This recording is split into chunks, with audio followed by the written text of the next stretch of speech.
This video is sponsored by War Thunder. As a lifelong fan of the Grand Theft Auto series, I've always wanted to get my hands on anything GTA. We had the mainline GTA games on PS2, but then we also had the GTA trilogy on the original Xbox in that gorgeous silver box. I was salivating as a child. But those were the mainline games. There were also some smaller spin-offs that made their way to various handheld consoles. First was Liberty City Stories on Sony's brand new PSP handheld. It was a powerhouse, and this dedicated, fully fledged 3D GTA game on a handheld was an incredible feat for 2005. Almost exactly a year later came Vice City Stories, which did it all again to great effect. These were awesome games that really did bring the GTA experience to a handheld platform. All this time, Nintendo DS owners were looking at PSP owners like myself and thinking, why do they get to play GTA games on the go? I want to play GTA games on the go. And after 4 long years of watching everyone else get to have fun, it happened. What the hell is that? Grand Theft Auto Chinatown Wars, which released on the Nintendo DS in March of 2009, is a game that was developed by the very same studio that made the previous mobile games, Rockstar Leeds, this time tasked with making a game that's primary focus is to run on the console of our lord, the Nintendo DS. Due to terrible sales on the DS, and I mean abysmal, Rockstar would also decide to port the game to the PSP in October of the same year with better graphics and extra content. They then released it again on iOS in January of 2010 and then again for Android in 2014. But that was all done to get back some of the money that Rockstar was probably expecting the game to make the first time around. Personally, I'm surprised it never had a PC port. Along with the other 2 handheld games, now that I think about it, Chinatown Wars would have been awesome on a huge screen. Despite all of this though, Chinatown Wars was designed to shine on the DS and its touchscreen. The mobile phone port just doesn't feel the same. This is by no means a review of Grand Theft Auto Chinatown Wars. This is just kind of an eclectic collection of things that I love about the game, the little idiosyncrasies that make it unique. So why don't we get right into it? You're seeing it now, of course, and look at it. If you're watching this on a phone, it probably doesn't look too bad, but if you're watching on anything bigger, it's not going to look that good. I've been replaying this game on my 3DS recently, and I've actually been having a good time. It reminds me of playing on my original DS Lite back when I was a kid. In case you were wondering, I had the lime green version. That's not what you're seeing now though, as it's not possible for me to capture 3DS gameplay without a capture card built into the thing, so I'm just going to be emulating it today, which gives me the ability to improve the quality for this video. Like this.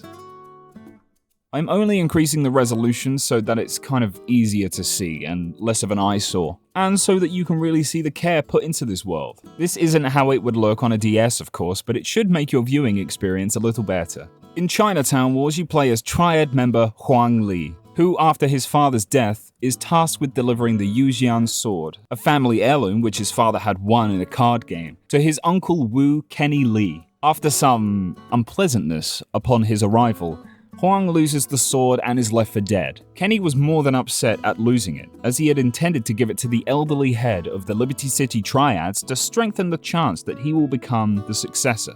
Now, Kenny tells Huang that while he's in the city, he needs to help keep the family business afloat. And pretty quickly, Huang falls into the drug trade, making for some very unique gameplay. That's the basic premise of the game, but what about the gameplay? What makes it special? The most obvious thing you'll notice right off of the bat is this is a top-down GTA game through and through. Rockstar have never been a go-back-to-your-roots kind of company. They've always been looking forward at the next thing, and they love to try new things.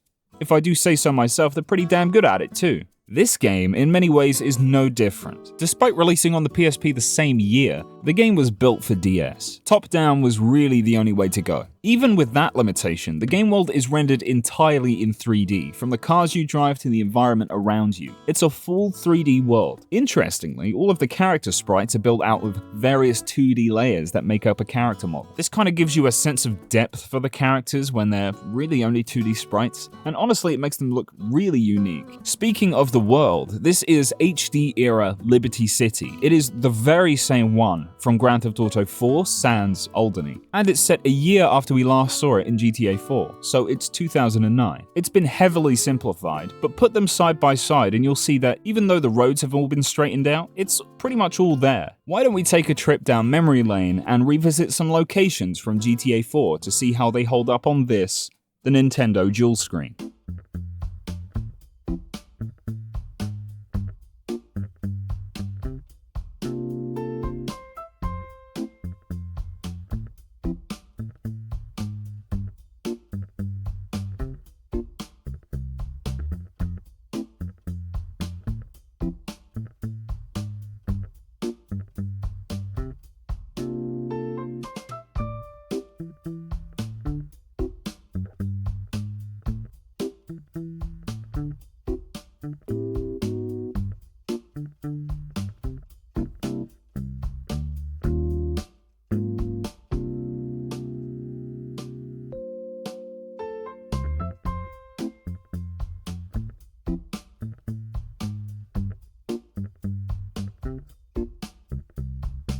before we go any further, I want to thank the sponsor of today's video, War Thunder. War Thunder is a free-to-play vehicular combat action game available on Xbox, PlayStation, and PC, where you can take control of over 2,500 tanks, planes, warships, and other armored vehicles from a bunch of different eras. Every one of these vehicles is modeled and simulated down to their individual components. And with the X-ray view, you get to see exactly what happens when you attack your enemy, because you get a detailed view of the damage that you've caused. Join the worldwide community of over 70 million players in large-scale multiplayer PvP battles. Using the link in the description or the pinned comment, new players and any of you who haven't played the game in 6 months will get a massive bonus pack, only available for a limited time, including but not limited to multiple premium vehicles, 100,000 silver lions, a 50% booster for XP and silver, and 7 days of War Thunder Premium, among other things. Thank you again to War Thunder for sponsoring this video.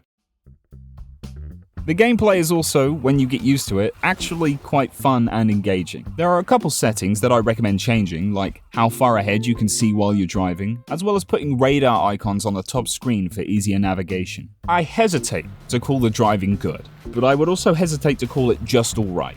Driving was mapped to the D-pad as the DS didn't have an analog stick. You could either go full left or full right, there was no in between. By default, the cars will align themselves with the road so you're not crashing into buildings or other cars with those damn controls. Usually you can just drive in between 2 lanes and you won't crash. It should be noted that because this is a Rockstar game, the level of polish is on par with what you would expect. And the thought that goes into the touchscreen integration was what sold it for me. Usually the touchscreen is home to the radar, which is fine, I suppose. It does mean that you're going to be looking away from the top screen while driving to see what's going on, so I don't really think it was that great of an idea, but like I said, that can be mitigated with settings. The weapons are accessed here too. With the flick of the finger, you can swap between all of your weapons. Thrown items are really well thought out too, as you can just move your thumb onto the touchscreen and flick a grenade or Molotov in any direction that you want. It works surprisingly well. The classic wanted system is back in this game, that much should have been obvious, but they've changed it up a little. In the corner, when you're wanted, you'll see little police cars next to the stars. Those are the amount of cars that you need to take out to lower your wanted level. So if you've got a 2-star wanted level, you need to take out 2 police cars to bring it down to a 1-star wanted level, where you'll then need to take out that one last car for the 1-star wanted level. Police cars are prone to kind of taking themselves out at high speeds, and it's pretty satisfying taking them off the roads yourself. The police also get as difficult as their mainline counterparts. They bring in the police mavericks, the noose, with roadblocks set on 3 stars. On 4 stars, the FIB get involved with micro SMGs, and at 6 stars, they just throw the army at you, tanks and all. The UI is really what helps give Chinatown Wars its unique feel. For example, the PDA is accessed either through the start button or on the touchscreen. There you have access to various settings, but also the whole map for looking around and marking waypoints and such. You can check your email on the go, as well as view your contacts and the brief for whatever you're doing. Also in the PDA is access to the Ammunition online delivery service. This is how you buy your weapons and armor in the game. At any time, you can come here, add some guns or ammo to your basket, and check out. Not long after, there will be a delivery waiting for you at your nearest safe house. This is the kind of mechanic that I love. It's oddly immersive. I mentioned the safe house, so why don't we take a look inside to see what's there. The safe houses are pretty much static images with interactive elements, but that's not as bad as it may sound, and it doesn't really break my immersion. You can tap on the couch to save your game, and you can tap on the clipboard to replay any mission that you've done previously. The laptop can be used to upload stats to Social Club, which of course doesn't really have much function anymore, but you can also read your emails on here too. The safe houses don't all look the same either, and not all of them have garages, and the ones that do can only hold 1 vehicle. In keeping with discussion about the touchscreen, it's used quite widely throughout the game. For example, the very first thing you do in the game is smash through a car window to escape a watery demise, something that will happen anytime you drive a vehicle into the water. From then on, you're conditioned to understand that the touchscreen is going to be quite important from here on in. Like I said, it's used all over the game. When stealing a car off the street, you're going to have to hotwire it somehow. In older cars, you can either literally hotwire the thing or just jam a screwdriver in the keyhole until you're good to go. Newer cars have electronic systems that have to be dealt with differently. You might think that sounds a little annoying, but it's honestly quite engaging gameplay. Dumpster diving is in this game. That's right, you can walk up to green and red dumpsters and look through them for goodies. Sometimes in the greens, if you're lucky, you might find money or some health. In the reds, you can find weapons. Other times you might be stuck with an old hot dog or a used condom. Molotovs are not something to be bought in this game. They're made instead. If you want some Molotovs, you're going to have to go to the nearest gas station, pay for a certain amount of gas, and fill up the bottles yourself. Isn't that clever? Isn't that neat? These are the little idiosyncrasies that I love about Chinatown Wars. By far my favorite feature, and maybe by far the most broken, and I don't know what this says about me. There's a few shops dotted around Liberty City where you can walk in and you can buy some scratch cards. There's a few options and not every store has all of them. The basic ones are Burger Shot and Wigwam burger cards for $4, where you can win either fries for 50% health, a burger for 100% health, or 50 big ones. Liberty City Lotto is where you can win some big money. For 10 bones a ticket, you can either win the price of the ticket back, $100, or $1,000. It's not often that you win the big bucks, but it's not impossible by any means. The I'm Rich cards are cool because for $15 dues per ticket, you can win the price of the ticket back, $200, and the grand prize is a house. More accurately an apartment, but it does say house. That's a picture of a house. I actually won this house pretty early on in my save, so if you've got the money to sink into it, it's worth buying scratch cards to give them a go. The last card is the ammunition card, where you can win either full body armor, a random weapon that will be either a pistol, a shotgun, or an SMG, or you can win 5 grenades. Honestly, whoever had the idea to put scratch cards in this game was a genius, and I hope they were promoted swiftly after that. Moving on to more Grand Theft Auto related things, this is a fully fledged GTA game, so it's got all of the bits and pieces. There are races that you can enter, both against bots or just time trials that you can complete. It has random encounters just like Grand Theft Auto 4, as well as the classic Vigilante, which by the way has a very similar police computer interface to GTA 4. Firefighter, paramedic, taxi driver missions and rampages, all of that stuff that we're really accustomed to in Grand Theft Auto. But there's also various delivery side missions like Excess Delivery for Alpha Male and Liberty State Delivery. Oh, and Noodle Run, where you drive around delivering noodles. Fast Tracks is a tank minigame where you go around blowing up red cars while making sure to avoid the blue cars. It's a really fun minigame. There's a tattoo parlor where you can practice your tattooing skills and earn some cash. Unfortunately, I'm horrible at it, so I earn glack shit. Hobotron is a horde mode where you have to survive waves and waves of hobos, classic Rockstar gameplay. And believe it or not, there's even more for you to do than that. I'll round off these by talking about the Liberty City Gun Club, located near the airport. This is a place where gun lovers and LC come to, blow off some steam. You can also take part in some weapon training here too if you need to practice. There are some of these activities that, like the older GTA games, have perks or bonuses attached to completing certain amount of missions. The most interesting side hustle here though is actually being a full-on street dealer. You can find other dealers around the map too, and once you meet them, you'll have their location marked on the map, as well as their information and location saved in your GPS contacts. They'll send you emails every now and then to let you know that they're selling at a good price or buying at a good price. They'll give you a certain amount of days to go and visit them, but you can mark them on your GPS and head over pretty much any time you'd like to make some good money for yourself, whether they send you an email or not. Different areas are controlled by different gangs who sell different things. For maximum profit, your best bet is to buy from one gang and sell to another. Eventually, as you progress through the story, you'll gain the ability to steal vans from rival gangs and bring them to a secluded safe house. Not just any safe house, it has to be secluded. It has to be off the main road. And then you go in, tear the van apart to find essentially free product to sell. There are also warehouse raids that you can go on to steal even more product. Make sure you're not carrying the good stuff with you though, lest you get busted. It's just best to stash it at your safe house for when you need it. You'll keep them in this red toolbox, and every safe house has one of these, but they don't have a shared inventory, they are individual. The product that you sell also has a market price that fluctuates, so you're going to want to make sure that you're buying low and selling high. Dealing is quite a big part of the game, as the trade is quite central to the story. That's a lot of stuff to do in a game, and an amazing amount of stuff for an open-world DS game. But can we talk about sound? My god, this game reuses lots of sounds from previous GTA games, mainly taking sounds from GTA's Liberty City stories and Vice City stories, but they also reuse some voice lines. Check it out. This kind of makes the game feel like a bridge between the 3D era games and the HD era games. and it makes it feel even more familiar. There isn't any voice acting in the game, and all of the dialogue is delivered through text, but pedestrians will occasionally shout a few pre-recorded voice lines. One cool detail that you'll only get with the DS version is that if you have the game running while the DS is closed and in sleep mode, one of a few voice lines will play when you open up the console. Hi. Woo! Yeah, man.